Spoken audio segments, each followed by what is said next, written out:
I've worked as a K-9 officer for nearly a decade. My partner, Rex, is a 4-year old German Shepherd trained in tracking and narcotics detection. He's steady, unshakable. I've taken him into dark warehouses, abandoned buildings, dense woods in the middle of the night, environments that would make most people uneasy, and he's never once hesitated. That's why what happened that night still bothers me. We were dispatched to assist patrol after a suspect fled on foot during a stop a few blocks away. Officers chased him through backyards, but lost sight of him near a quiet residential property. The side gate to the yard was standing open, and the back door of the house wasn't locked. A neighbor reported hearing what sounded like a struggle behind the house just minutes earlier. Patrol cleared the first floor, but didn't feel confident calling it secure. They believed the suspect may have forced entry and was possibly hiding inside. Rex and I arrived roughly 20 minutes later. The house was a 2-story home in a calm subdivision.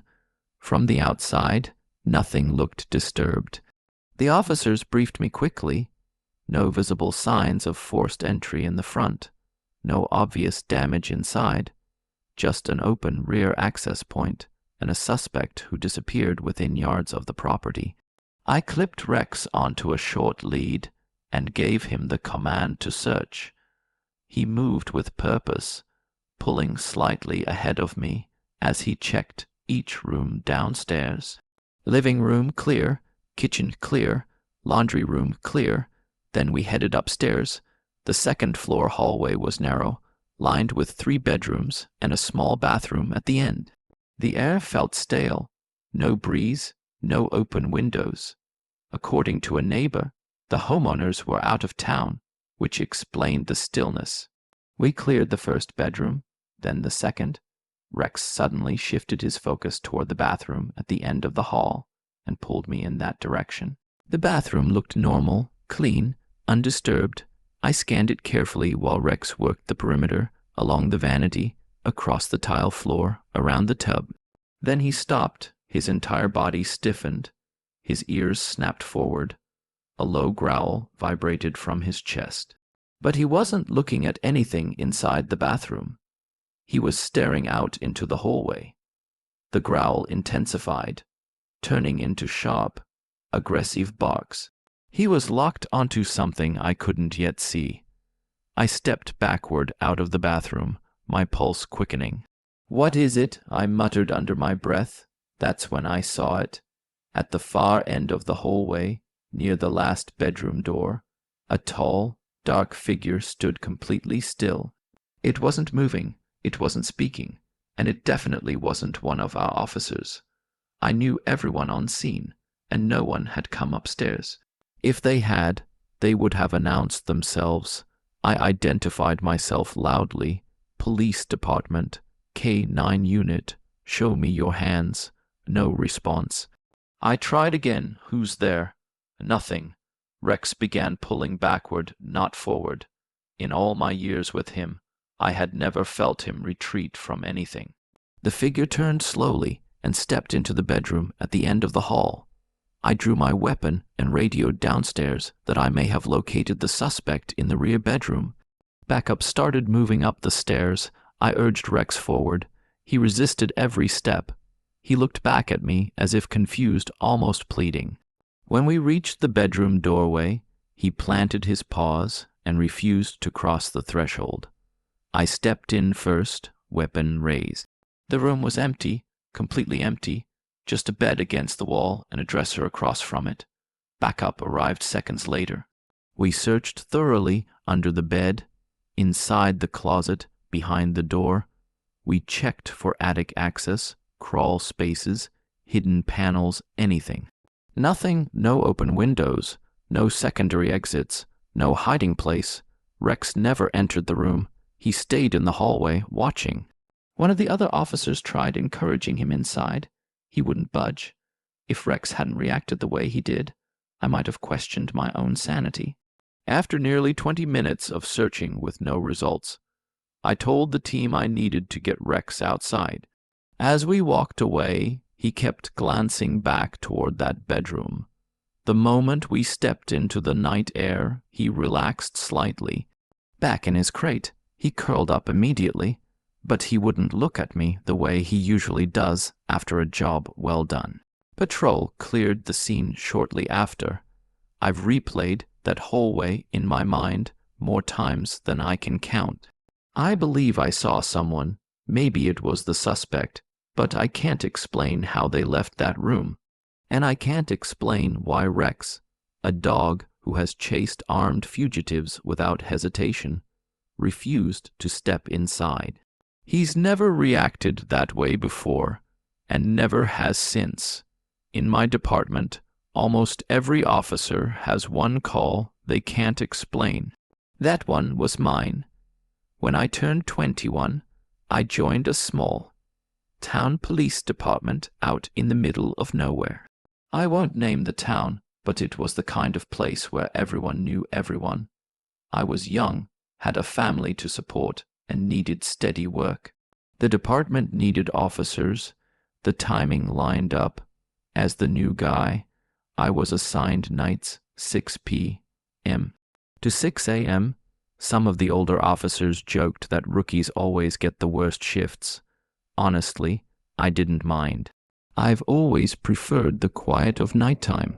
Most shifts were uneventful traffic stops, the occasional DUI, long stretches of sitting in my cruiser, listening to podcasts, while keeping an eye on empty roads. In a strange way, it was peaceful until the storm. About a year into the job, a violent thunderstorm rolled through town late one night. Heavy rain flooded roads.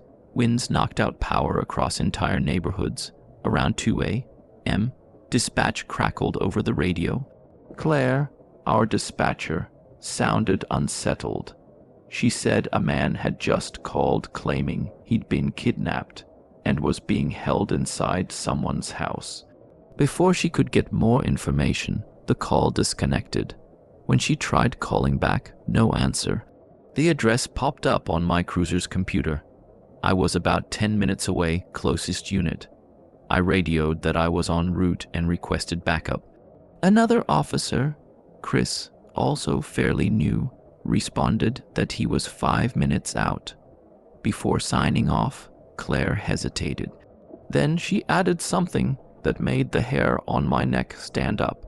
She said the caller's voice sounded altered, electronically distorted, almost as if someone was trying to make themselves sound like a child, specifically like a young girl. She advised extreme caution. The storm worsened as I drove. When I entered the neighborhood, every streetlight was out. The entire block was swallowed in darkness. Low visibility, power outage, unknown caller, possible hostage situation. Not ideal. Chris tried just as well. Grass near the high, bushes overgrown and blocking the window. Sections of the roof sagged under the shingle. It looked abandoned, which made the kidnapping all even stranger. I told Chris I had contact, and poured down the few tips of my phone. He activated his flashlight, positioning himself slightly behind me.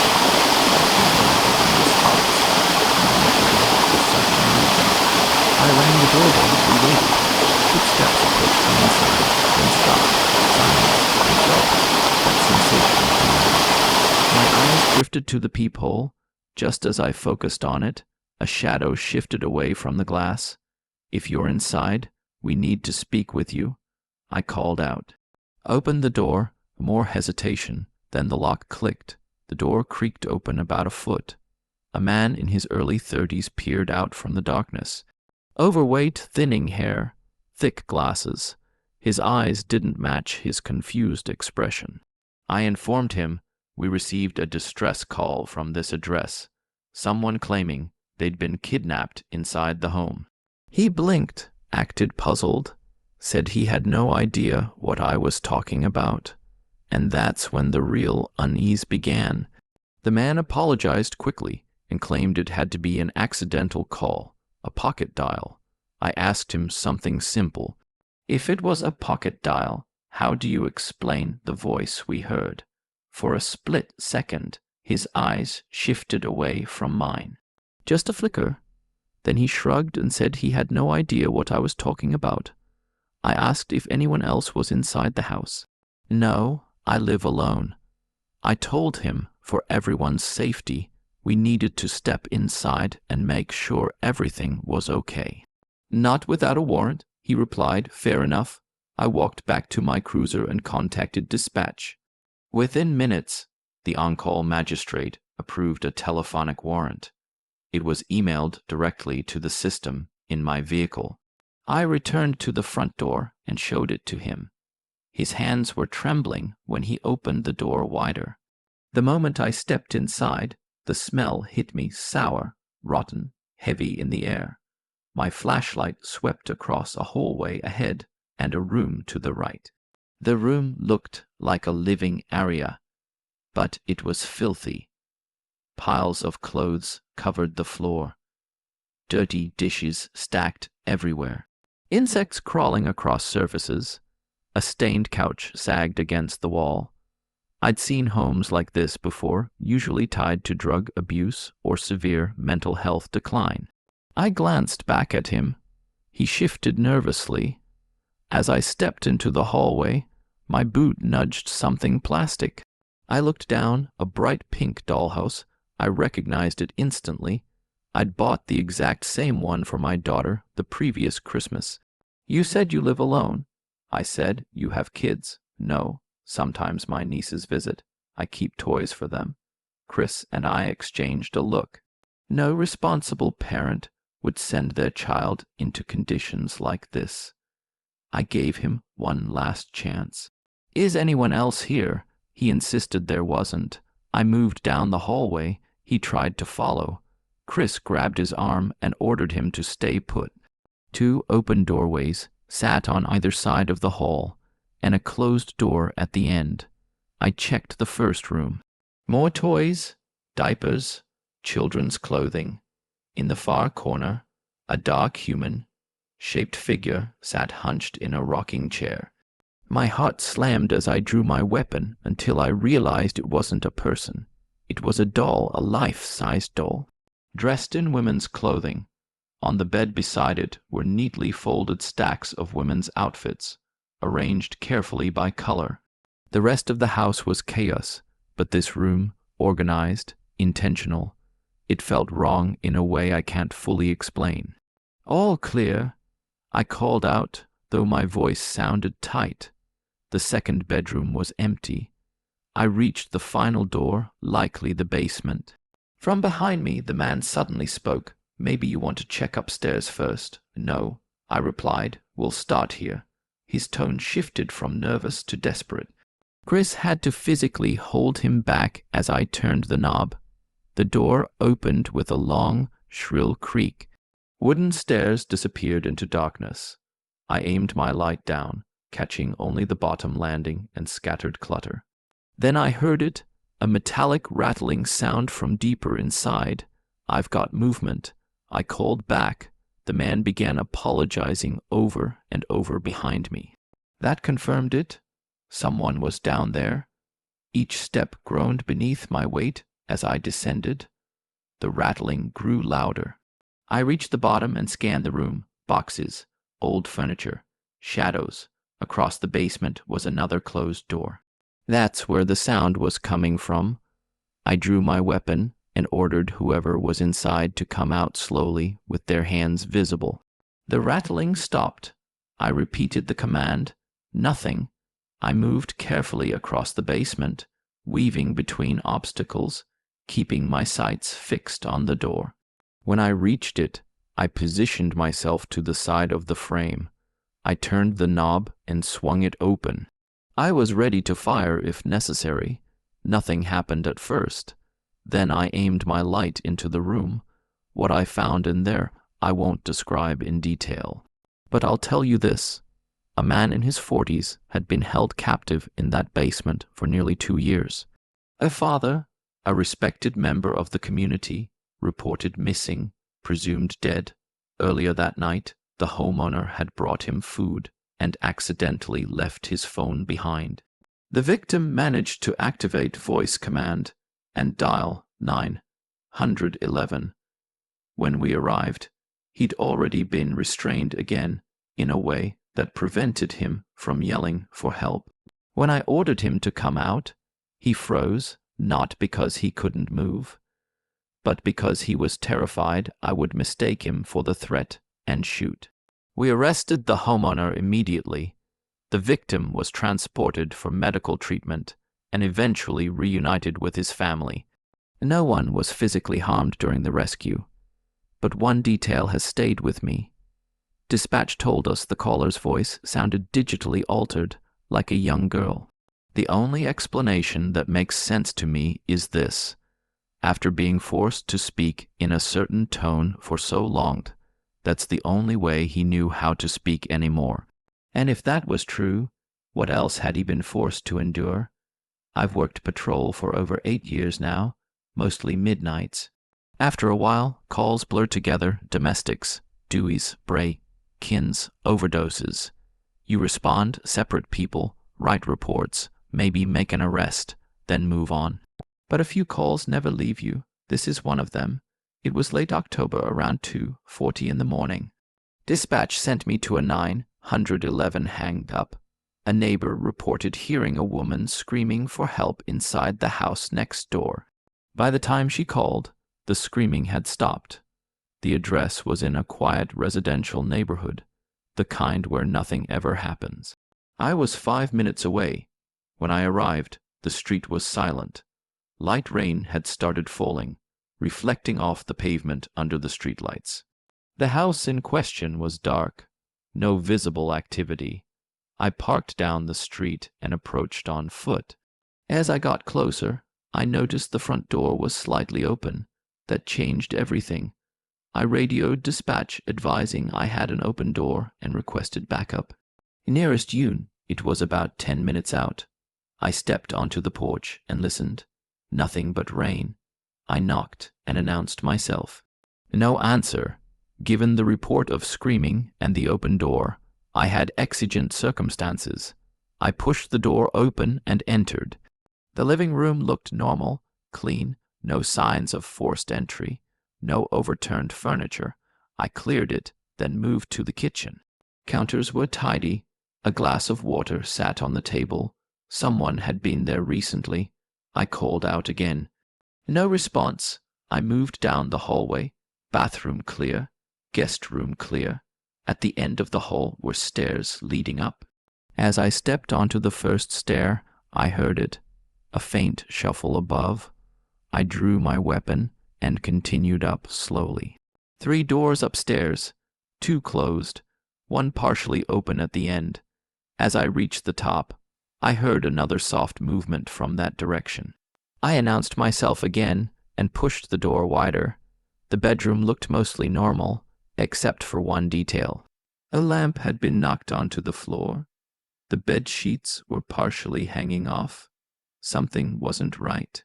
Closet clear, under the bed clear, window locked. I checked the second bedroom, a child's room, empty. The last door was the bathroom. That's when I noticed the dark stain on the carpet outside it. I crouched and touched it with my glove. Wet blood, I called it out over the radio and requested backup to expedite. Inside the bathroom, there were streaks of blood leading toward the tub. The tub was empty, but blood pooled near the drain. Someone had been bleeding there, and they were no longer present. Backup was still minutes away. I conducted another slow sweep upstairs. That's when I heard a floorboard creak downstairs. I moved back toward the stairs and aimed my light into the darkness below. Everything looked still, but the feeling of being watched returned. I descended cautiously and re-cleared the living room and kitchen. That's when I noticed a door near the refrigerator that I hadn't paid attention to before. It was slightly open now. I was almost certain it had been closed earlier. I pulled it open. Not a pantry, a staircase leading to a basement. I flipped the switch at the top. No light. I advised dispatch I was going down. The basement was unfinished concrete floor, exposed beams, boxes stacked against walls. In the center of the room was a metal folding chair. Beneath it, a large pool of blood. Zip ties hung from the armrests. Cut, my light caught movement in the far corner. A figure bolted behind boxes. I shouted for them to stop and moved in pursuit. They ran toward a small basement window, glass shattered. By the time I reached it, they had forced themselves through. I climbed out after them, slicing my hand on broken glass. In the rain, I saw a dark shape sprinting toward the alley. I chased, lost them around the corner. Backup arrived minutes later. We set a perimeter. K9 responded. Detectives processed the scene. The house belonged to a man who lived alone. He wasn't there. His wall, it was upstairs. His phone sat on the kitchen counter. The blood in the basement matched him, but not enough to confirm death. He was never found. The neighbor swore she heard a woman screaming. We never identified any woman connected to that address. No evidence anyone else lived there. I don't know if I interrupted something in progress or arrived after it was finished. If the suspect hadn't knocked over those boxes in the basement, I might have walked away thinking it was a false alarm. The case is still open. A new family lives there now. Sometimes I drive past on patrol and see kids' bikes in the driveway. It looks like any other home, but I've learned something working midnights. The most disturbing things don't always happen in bad neighborhoods. Sometimes they happen in the most ordinary places.